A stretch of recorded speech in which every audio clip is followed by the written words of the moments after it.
Naam, hii ni Yusto Online TV. Naam, pembeni yangu niko na ndugu yangu hapa. Leo na tamani nimuulize maswali mawili matatu kuhusiana na mchezo kwanza wa leo, lakini pia nimuulize pia kuhusiana na mchezo uliopita nyuma kati ya wasanii pamoja na waandishi wa habari.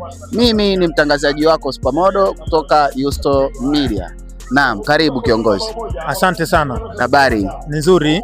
Unaonaje mchezo wa leo kati ya wasanii wa Bongo Movie pamoja na madansa?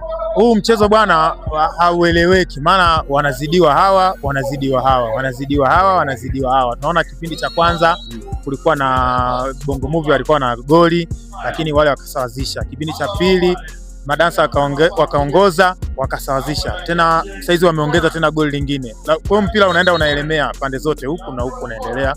Na mpira hujaisha of course bado. Ni kweli mchezo kweli bado hujaisha na bado unaendelea. Lakini jana tuliona mechi kubwa sana na tuliona performance kubwa sana za wachezaji siku ya jana ambao walikuwa wakicheza wasanii wa Bongo Flava pamoja na waandishi wa habari. Na waandishi wa habari wakatoka kwa ushindi wa bao 6 kwa 2. Wewe ulionaje ule mchezo wa jana?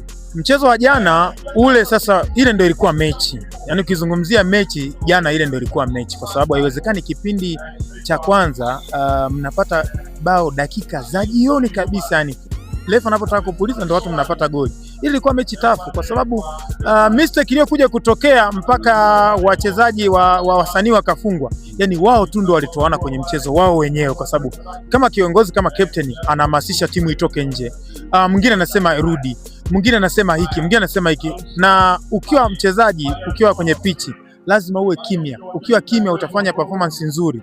Na sisi kupitia udhaifu huo tukasema basi sisi kwanza tuendelee kucheza, kama kuna mistakes zimetokea tutajua mbele ya safari, lakini wakati wote tunakuwa tumefanyaje? Tumeshinda. Sawa, umekuwa ni mzoefu sana katika masuala mpira. Uliona ni kwa nini captain wa Bongo Flava aliamua kutoa timu nje? Swala linatokea ni kwamba yeye anadai kwamba kulikuwa na kasumba kwamba tumeingiza wachezaji ambao sio waandishi wa habari. Nitaka niseme kitu kimoja, watu wanatakiwa watambue jina waandishi wa habari ni jina, sio mtu. Yaani waandishi wa habari ni jina. Unaposema hospitali ya Kasema, manake dispensary, tunazungumzia jengo.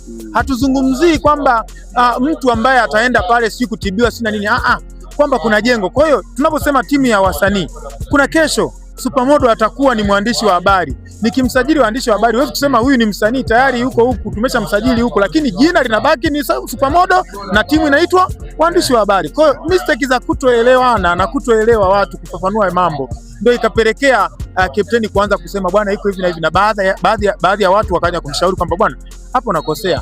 Jina linabaki pale pale, usiangalie wachezaji. Haya, unasema umeingiza Mamluki. Je, performance ya Mamluki ilikuwaje kipindi cha kwanza?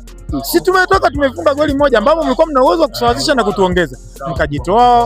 Wakajitoa kwenye mchezo wao wenyewe, basi sisi tukapata ushindi. Sawa, haya ni maswali na majibu kutoka Yusto Online Media. Bwana, hayo ndio maswali ambayo tulikuwa tuko nao tunamuuliza ndugu yetu, na wasanii wengi walikuwa wanajiuliza kuhusiana na swala lililotokea siku ya jana, kuhusiana na Mamluki waliokuwepo ndani ya mechi ya jana. Nafikiri tumepata majibu sahihi kutoka kwa captain wa siku ya jana, wa waandishi wa habari, nasi tumejionea. Bwana, naona sasa wa madansa wameweza kupata goli la 4. Na nilikwambia hawa hawaeleweki. Wamekosa huku, wameenda kuongeza goli lingine. Kwa hiyo usishangae wakasawazisha au wakaongezwa tena wengine waliofungwa. Wewe mchezaji, yani wewe unavyoona, yani hapa nani anaenda leo? Mpaka mpira dakika 90. Mpira ni dakika 90 kwa sababu mtu anaweza dakika 89 na sekunde 30 mtu akapata goli, alafu ukapigwa moja kwa moja katikati ya uwanja kuanzisha mpira mtu akapata goli pia. Kwa hiyo haishi mpaka ishe. Ukishaisha maana yake ndo tunajua hapa nani amepita, ambaye sasa ndo anakuwa mshindi siku ya leo. Sawa. Naam. Nafikiri tumeweza kupata majibu pia kuhusiana na mchezo unaoendelea leo. Yaani leo ni weka tuweke. Hatuwezi jua nani anaweza kushinda siku ya leo. Naam, nafikiri tuweze kuishia hapo kwa siku ya leo. Mimi ni Supermodo.